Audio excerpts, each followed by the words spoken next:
Hello friends, welcome back to my YouTube channel DJMD. আজ আমি নিয়ে চলে এসেছি আমাদের নিজেদের তৈরি কতগুলি প্রেসার ডেক নিয়ে।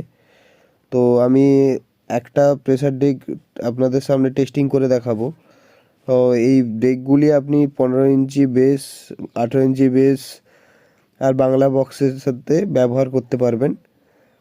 আর এতে কি কি সিস্টেম আছে, কি কি দেওয়া আছে, হর্ন লাইন, বক্স লাইন সব কিছু আমি আপনাদের কাছে সাউন্ড টেস্টিং করে দেখাবো। তো বেশি দেরি না করে ভিডিওটি স্টার্ট করা যাক। लंबा जब अपना रंग दिखाता है तो कुछ जैसे इंसान का मुंह खाने कुत्ते जैसा हो जाता है। जरूर